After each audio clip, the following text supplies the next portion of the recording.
ಶಾಲೆ ಬುಳ್ಳೇರಿ ಮಗ್ರು ಇದರ ಪ್ರತಿಭಾ ಪುರಸ್ಕಾರದ ವೇದಿಕೆಯಲ್ಲಿ ಉಪಸ್ಥಿತರಿರ್ತಕ್ಕಂಥ ಈ ವಾಚನಾಲಯ ಹಾಗೂ ಈ ಕಾರ್ಯಕ್ರಮವನ್ನು ಉದ್ಘಾಟನೆ ಮಾಡಿರ್ತಕ್ಕಂಥ ನನ್ನ ಆತ್ಮೀಯ ಮಿತ್ರರು ಬಂದಾರು ಗ್ರಾಮ ಪಂಚಾಯತ್ ಅಧ್ಯಕ್ಷರಾಗಿರ್ತಕ್ಕಂಥ ದಿನೇಶ್ ಗೌಡ್ರೆ, ಈ ಶಾಲೆಯ ಅಭಿವೃದ್ಧಿ ಸಮಿತಿ ಅಧ್ಯಕ್ಷರಾಗಿರ್ತಕ್ಕಂಥ ಪದ್ಮನಾಭ ಗೌಡ್ರೆ, ಗ್ರಾಮ ಪಂಚಾಯತ್ ಸದಸ್ಯರಾಗಿರ್ತಕ್ಕಂಥ ಮಿತ್ರರಾಗಿರ್ತಕ್ಕಂಥ ಬಾಲಕೃಷ್ಣ ಗೌಡ್ರೆ, ಶಿವಪ್ರಸಾದ್ರವರೇ, ಗಂಗಾಧರ ಪೂಜಾರೆ, ಶಿವಣ್ಣರವರೇ, ಈ ಶಾಲೆಯ ಮುಖ್ಯೋಪಾಧ್ಯಾಯರೇ, ವೇದಿಕೆಯಲ್ಲಿ ಉಪಸ್ಥಿತರಿರ್ತಕ್ಕಂಥ ಎಲ್ಲ ಗಣ್ಯರೇ, ಇಲ್ಲಿ ಸೇರಿರ್ತಕ್ಕಂಥ ಎಲ್ಲ ವಿದ್ಯಾರ್ಥಿಗಳೇ, ಎಲ್ಲ ಪೋಷಕರೇ, ಇವತ್ತು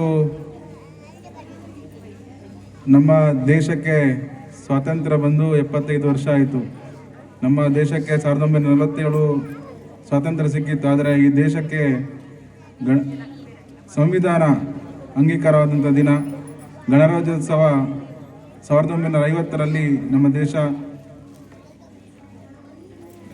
ಒಂದು ವಿಶ್ವದ ದೊಡ್ಡ ಸಂವಿಧಾನ ಹೊಂದಿರತಕ್ಕಂಥ ಒಂದು ವಿಶ್ವದ ದೊಡ್ಡ ಪ್ರಜಾಪ್ರಭುತ್ವ ರಾಷ್ಟ್ರವಾಗಿ ನಿರ್ಮಾಣ ಆಗಿದೆ. ನಮ್ಮ ದೇಶದಲ್ಲಿ ಮೊದಲು ಗಣರಾಜ್ಯೋತ್ಸವ ಸ್ವಾತಂತ್ರ್ಯದ ಮೊದಲು ರಾಜರ ಆಡಳಿತ ಇತ್ತು, ಸರ್ವಾಧಿಕಾರ ಇತ್ತು. ಈಗ ಪ್ರಜೆಗಳಿಂದಲೇ ಜನ ಅಧಿಕಾರ ಒಬ್ಬರಿಗೆ ಕೊಟ್ಟು ಅಧಿಕಾರ ನಡೆಸ್ತಕ್ಕಂಥ ಪ್ರಜಾಪ್ರಭುತ್ವದ ಮಾದರಿ ಇರತಕ್ಕಂಥ ಸರ್ಕಾರ, ಸಂವಿಧಾನದ ಅಡಿಯಲ್ಲಿ ಒಂದು ಉತ್ತಮವಾಗಿರ್ತಕ್ಕಂಥ ಗಣರಾಜ್ಯವಾಗಿ ನಿರ್ಮಾಣ ಆಗಿರ್ತಕ್ಕಂಥ ದಿನ ಇವತ್ತು. ಈ ಸುದಿನದಂದು ಇವತ್ತು ನಮ್ಮ ಈ ಶಾಲೆಯ ಪ್ರತಿಭಾ ಪುರಸ್ಕಾರ ಕಾರ್ಯಕ್ರಮವನ್ನು ನೀವು ಆಯೋಜನೆ ಮಾಡಿದ್ದೀರಿ.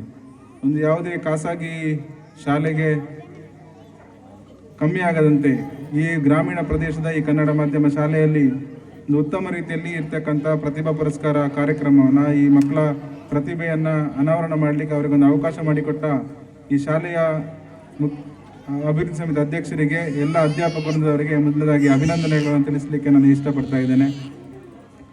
ಈ ಶಾಲೆಯ ಈ ಪ್ರತಿಭಾ ಪುರಸ್ಕಾರ ಕಾರ್ಯಕ್ರಮದಲ್ಲಿ ನಮ್ಮ ಸೊಸೈಟಿ ವ್ಯಾಪ್ತಿಯಲ್ಲಿ ನಾನು ಹಲವಾರು ಶಾಲೆಯಲ್ಲಿ ಇಂಥ ಕಾರ್ಯಕ್ರಮದಲ್ಲಿ ಭಾಗವಹಿಸಿದ್ದೇನೆ. ಆದರೆ ಹೆತ್ತವರ ಸಂಖ್ಯೆ ಕಮ್ಮಿ ಇರ್ತದೆ. ಆದರೆ ಇಲ್ಲಿ ಹೆಚ್ಚಿನ ಸಂಖ್ಯೆಯಲ್ಲಿ ಮಕ್ಕಳ ಪೋಷಕರು ಕೂಡ ಆಗಮಿಸಿದ್ದೀರಿ.